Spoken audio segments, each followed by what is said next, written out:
to Cashing In on Content Marketing. I'm Amanda Milligan, the marketing director at Fractal, and every week on the show, I interview marketing experts about ways to know the value of your work and get buy-in for your strategies. This week, we're exploring the importance of link building and how to properly quantify link building. Joining me is actually someone I met because of Clubhouse, the SEO guy, Farhan Raza. Welcome to the show. Hi, Amanda. How are you? It's great talking to you on Zoom since we have met on Clubhouse and we are talking about like link building. So I'm super excited. Me too. We've had very similar conversations over on Clubhouse, so I'm glad that we get the chance to actually record it and share it out.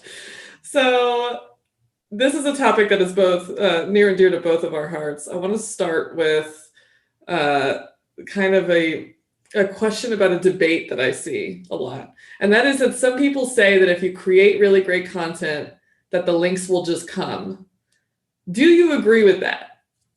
My answer is going to be yes, if you are a brand as large as Microsoft or maybe Apple or MacBook or something like that, or maybe Netflix. If you're a huge brand like that, whether that's a personal brand or company brand, you just need to say it and people are going to quote you. People are going to link out to you. People are going to talk about you. People are going to create content for you. But if you're a small business, mom and pop shop, a local plumber store, a small blog just starting out, or a SaaS product you have launched a couple of weeks to a few months ago, that's not going to happen. And if it's going to happen, it will take you a couple of lives to build that authority and organic traffic on steroids. You will need to take a step further and actually have a more proactive approach toward link building.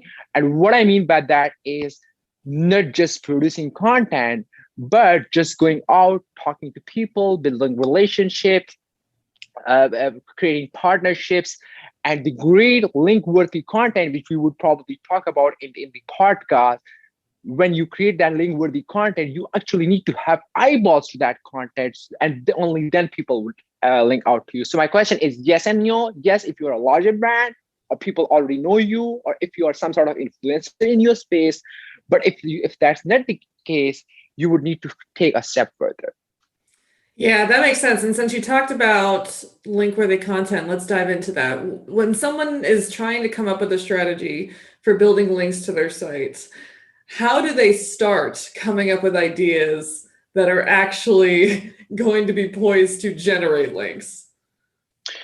Yeah, great question. So Amanda, who knows this better than you because you actually specialize in this. So I think I would take a step back, and not just for the link-worthy content, but any content you produce that needs to have a very, very specific goal. Mm-hmm. Not goal in terms of there could be multiple types of goal, but one type of the goal could be whether you are creating this content to potentially go viral on social media, or it's primarily created for social media. That content is going to be very different than the content you create to rank on Google. And the content you create to rank on Google is going to be different than the content you create to attract backlink. So being specific with the link-worthy content or the content we produce that can potentially attract digital PR opportunities and media mentions and link building. That content is usually like, if again, I can't generalize it. I don't want to generalize it, but it's very case specific. But I would like to be more specific. So I would share a couple of scenarios. In some cases, usually the type of content you create to attract backlinks, like statistics type content has been here. It's an old school strategy and it still works. So you can probably create a topic or subtopic or sub-niche in your space and try to find some sort of statistics around that, or put together statistics around that, and maybe do some sort of surveys and research. I would go into, we talk about that every other day. So put statistics together, and it could be like doc statistics or COVID-19 for plastic surgery statistics in San Francisco or something like that. So it's Mhm. the statistics type content. And if you think about it, when if the audience, if the people in the audience, if you have ever been producing content, you always go out and search Google if you can find some sort of statistics, research or study around that, and you could code that to build that narrative. So every writer do that, right? So you need to Mhm. produce content for that. So that's one that could be one type of content. Another type of content could be an advanced topic. So for example, if I'm in the SEO industry, so if I'm creating content for my audience that is typically SaaS companies and e-commerce companies and maybe small businesses, I would probably just basic level content or some kind of strategies would be good enough to attract them, to impress them, to have that brand positioning.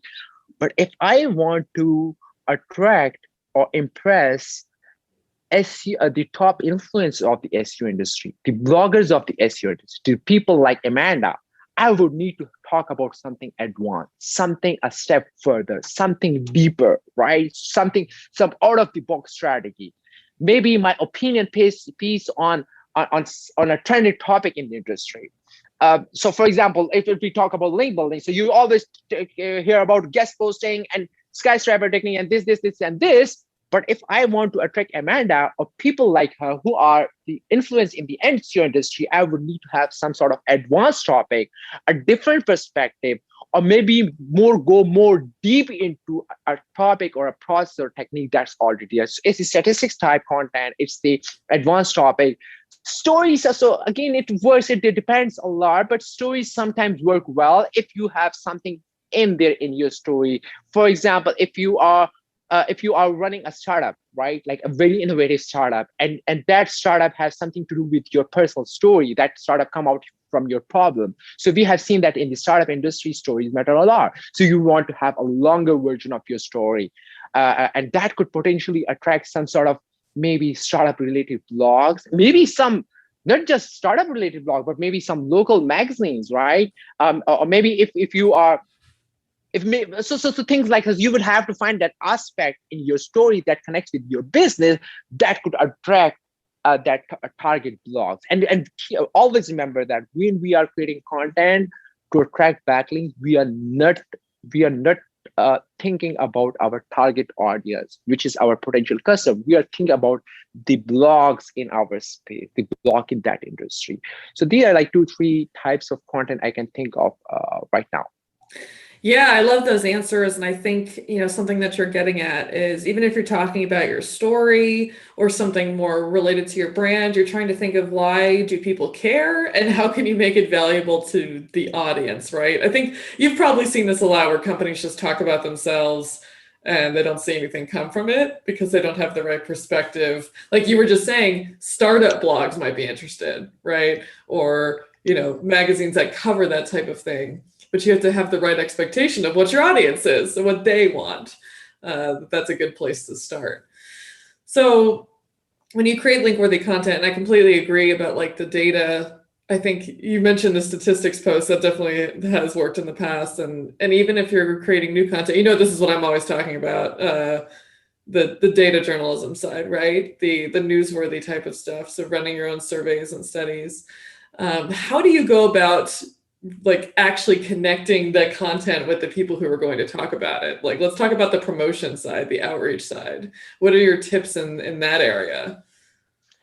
Okay, so yeah, so Amanda, you like I would like to share with our audience that link building is a very um, controversial topic. Everyone have their opinion, and you would even hear people from that link building don't even matter, or link building is just backlinks are just gonna fall if you produce content. And some people would say that you don't even need backlinks, right? So it totally depends on the kind of industry you have. Like I said earlier, if you're a larger brand, you don't probably need backlinks. If you are even a very small mom and pop shop focusing more on the local SKU, you may need, you may be good with others. But if you are like blogs, SaaS, e-commerce, you would need them, and you would have to take that extra step after producing content and do the outreach.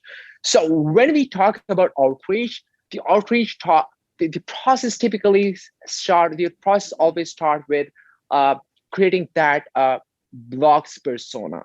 And when I talk about blog persona, I'm not talking about the blog persona or the target audience for your whole product or your whole business, but that specific article or that specific series of articles. So that's going to be the first step. Content you are going to write to attract local magazine is going to be different than TechCrunch or maybe Forbes. And that content is going to be different than a niche blog, maybe have a few thousand to a few hundred thousand traffic. So the blog's persona. Once you have that blog persona, you would have to find the decision makers. You would have to ideally you can do. You can just go on to Google and you can do the prospecting and find what are the blogs out there, and maybe create a list of a few dozen to a few hundred blogs, right?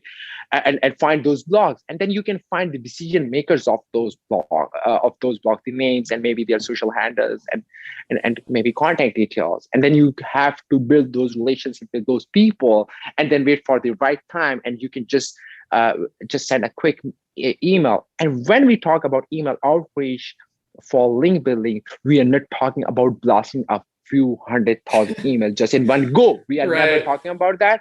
We are just talking about keeping it supernatural, finding those people, and just like, for example, like I would share this, like I can just reach out to an SEO person in my industry. And she said, hey Amanda, I recently published this blog post about a new link building strategy I have invented. If you can have a look at that, and I would like to have your thoughts on that.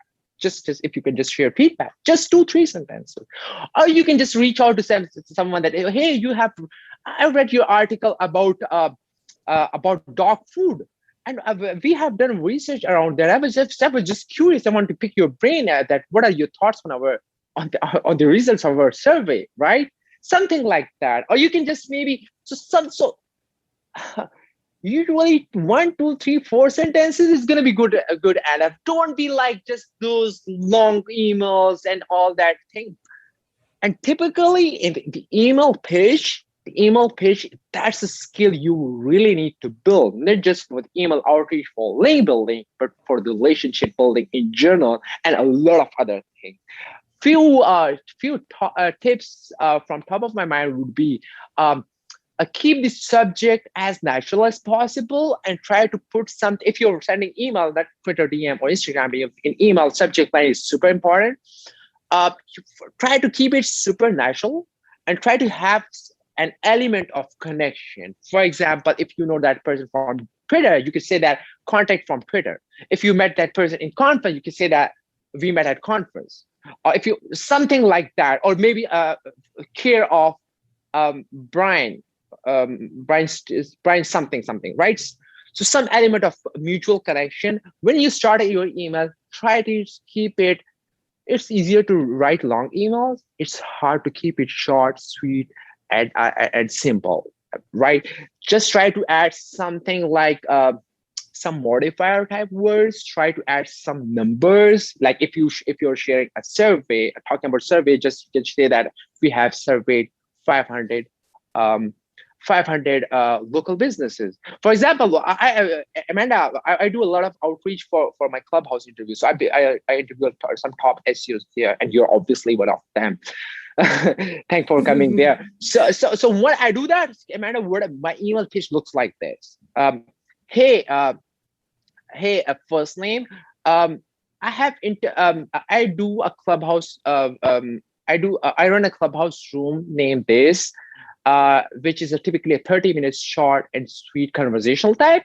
I have previously interviewed people like X, Y, and Z, and I would like you to share some knowledge bombs there. And then I share some statistics that my room typically attract like 50 to 100 or 100 to 200 or whatever the number is. So that audience number here, that's somehow usually attractive for a lot of people. If you, in some cases, that could be your blog traffic. That could be the number of people you have interviewed. That could be the number of local business you have surveyed. That could be some sort of number. That could be, I don't know, like that could be something, some sort of number. So these are, I think, the top thing. And the more of it, the devil is in the follow-up. If someone didn't respond to you, it might not be that person is not interested. It might be that person have a very busy day. And people typically don't have busy days, they have busy weeks. So I usually try to follow up next week or the next after. And just one or two. Just don't try to push it. Just one or two follow ups would be, I think, good enough. Yeah, there's a lot in there that I agree with, as you know. Definitely with the follow-ups, and we surveyed publishers about that. We surveyed writers asking them, and it looks like one follow-up is like a really great place to be. And that's what we do at Fractal. We always follow up at least once, and we've gotten a lot of responses on that follow-up, because you're absolutely right. It's not always that they're just not interested. Sometimes they are, and then they forget because reporters and writers tend to be extremely busy, right? And you are really good about, in that example of how you pitch people to be on your Clubhouse, about explaining the value for them. That's the perspective people have to have. A lot of link builders make the mistake, or content marketers make the mistake of, again, focusing too much on themselves and what they want, rather than positioning it as, what does the recipient need? And how do I make that very clear without them having to figure it out, right? Like you said, like, this is the number of people you'd be speaking in front of, making it extremely obvious. But yeah, people don't realize how much goes into the promotion side. Like, when we do work for our clients, promotions is like usually almost half of the entire process. And I think, and tell me if you agree with this, that there is a lot of potential in this industry because people are not pitching very well, or they're not creating very good content. So even though there's a lot of emails being sent out, it's not the best content, and they're not the best pitches, right? There's a lot of opportunity there, I think. Exactly. You are so right, Amanda. Like, if you ask me that find the best pitches I have received, I would probably have maybe one or two or three, not more than that. Mm-hmm. Not more than. And when you have really good pitch, and email pitch is not just sitting down and writing an email. You try to structure every single word of that and keep coming back to that. I would like to share, Amanda, I would like to have your opinion on this too. Two things that could really increase your conversion. One is make people's life easy. Mm-hmm. Period. If you are talking about something, link out to it. I usually share naked links. I don't have a link word, so that people actually know what is the website they are linking, they are just going to land on. Of something like, if I do horror pitches, I would share my introduction at top of the top of the page, and then I would quote in quotes. I would write a short 1 paragraph, 2 paragraph page, and it should be as easy as copying it from the email and putting in the blog post. It should be as simple as that. Mm-hmm. So make people life easy. Keep it as super short as possible. Keep if it's long, make it skimmable. Bullet points, subheadings, or maybe emojis, something like that. That's one. Two, we all of us get to hear it a lot, but it's hard to just be specific. And it's about sharing the benefit, right? To give something, right? Like Gary Vee's analogy of jab, right? But it's like, when we think of a project or link building, or maybe YouTube interview, or podcast, whatever it is, or conference, it's try to find something that you can mention there in the pitch in bold or something that can directly see the recipient can actually see the benefit. They actually see the benefit, right? That could, like, you would have to think of that. Like I shared earlier, it could be some number, the number of audience you have, the number of people. For example, if you take that you have previously been quoted by X, Y, and Z publication, right? So people like to connect it with them. If you say that you have previously interviewed people like X, Y, and Z, and those are the top people, so people would like to connect. People like to be in line with that. If it's something like, I don't know, you would have to find that. If you are like, you would have to find some sort of benefit you can give to that person, right? So yeah, maybe yeah. No, I totally agree. And you know, to your first point, one of the questions I often get is how to structure the email in terms of providing like, people I think worry about providing too much information, but I agree with you that you need to make it easy.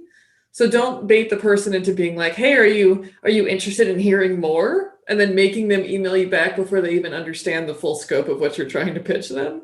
Give them what they need. I completely agree with that. In the pitch, explain what is it that you're pitching, why is it going to Hmm. benefit them, and just make it very clear so that they know what they're getting into, right?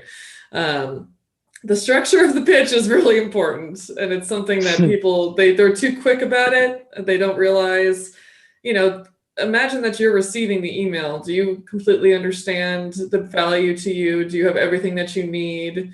Are you making it easy? I think you're right that any source of friction in that process will decrease your chances. You know, even when you follow up, is your follow up optimized? Is there any additional information they might need? You know, all of those things can really matter.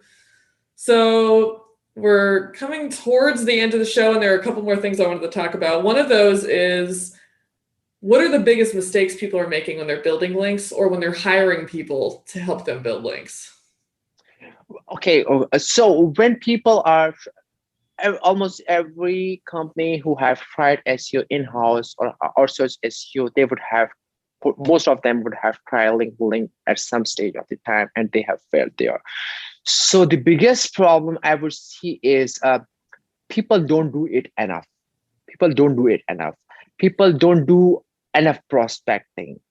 And if they do prospecting, they don't enrich the data. They would just find the names, blog name, blog website link, the founder or editor of that blog. They won't enrich. They won't have that social media links, right? So they don't do enough prospecting. If they do enough prospecting, they don't enrich the data. If they enrich the data, they don't work a lot on trying to just optimize and just make the pitch more compelling. And if they do that, they just don't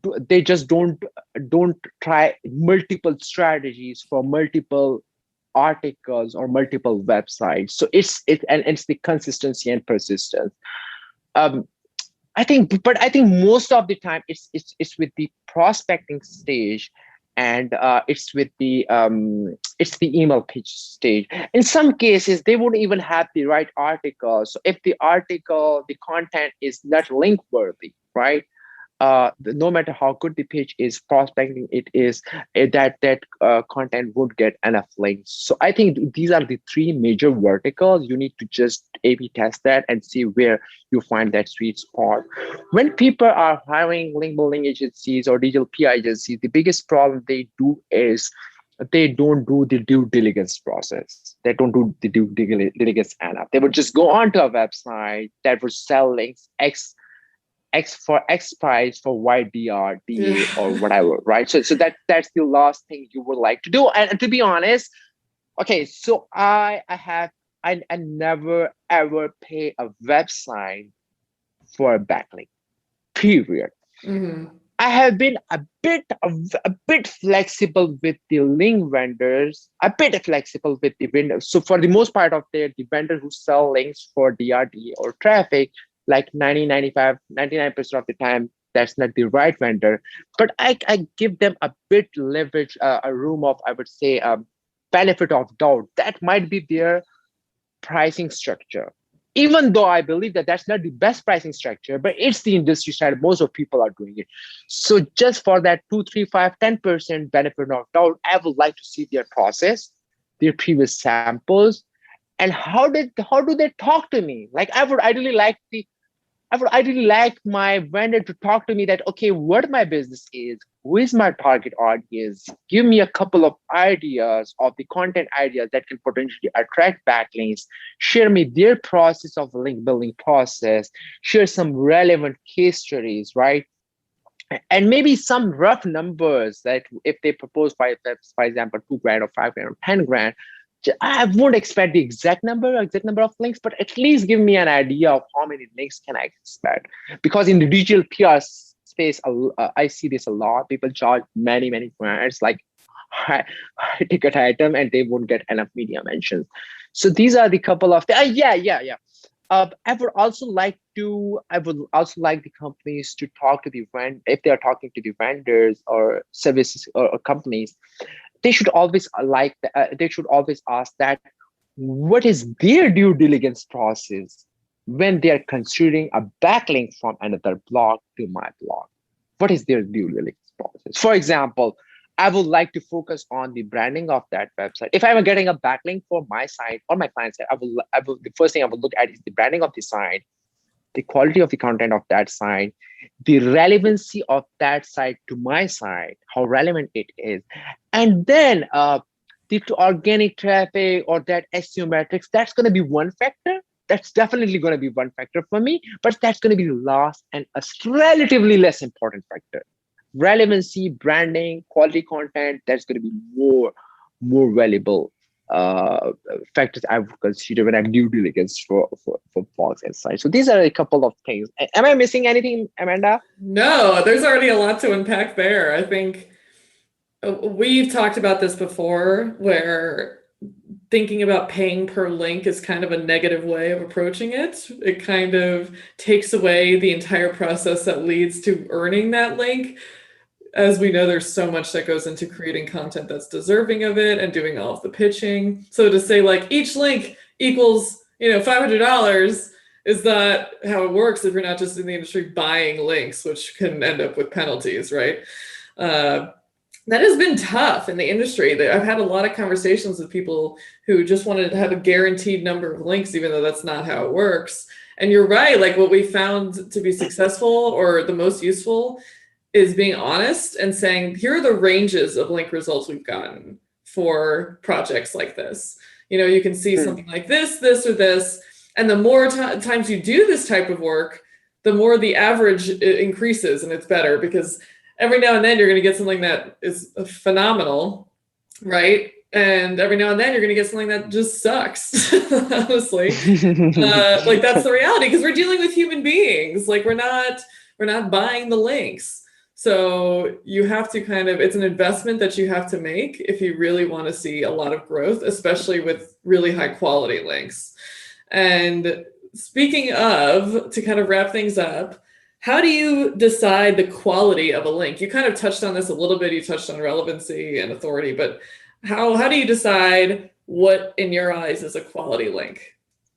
Okay, so like I said earlier, I would go a bit deeper into this. So I would just open the website and see how the design, branding, colors, logos, and maybe I would check out the topics of the top 2, 3 topics of the top 2, 3 articles and see that would even like 10, 20 seconds, that would give me a good idea of how the website, even if this is a totally new website, if the branding and positioning is good, there's a high chance of that site would just get somewhere in next 1 to 2 years because it's a long game and my links always going to be there. So that's going to be my first point. But second point, self due diligence point would be the relevancy of that site to my site. So for example, if my site is dog related site, another dog related site going to be 5x5 relevant or highly relevant.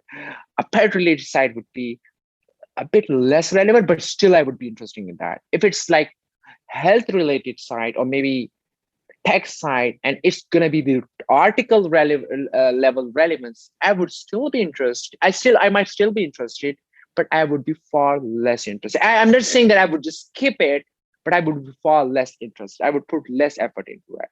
So it's the relevancy. And then the third one, I would also look at the SEO metrics. So the problem with our SEO industry is that there are two extremes. There are way people, and honestly, I'm too white hat for black hat, and I'm too black hat for the white hat. So,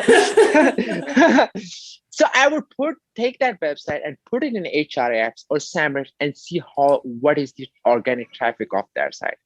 If that site have like 5,000, 10,000, 3,000, 20,000, 100,000 organic traffic, that means that Google is liking it. And if Google is liking that site, Google is going to give more authority to link that link out to my website. So I would look at the organic traffic. I would also see if there are huge curves in the organic traffic. For example, if the organic traffic was 20,000 on average in 2020, but suddenly in December, it came down from 20,000 to 500. That means it's penalized. So I would strictly stay away from that.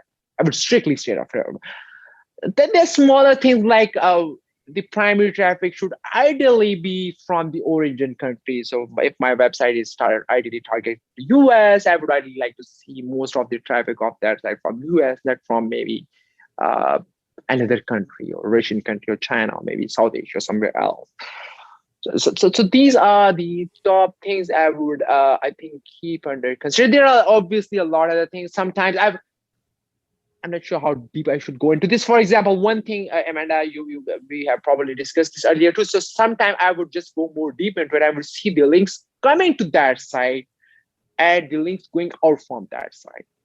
What I mean by that is in href, I can see that that's, for example, if docs.com have 500 backlinks, 500 referring domains, 500 links coming to docs.com, but docs.com, href show that docs.com is linking out to 50,000 or 20,000 or 3,000 links going out to other sites.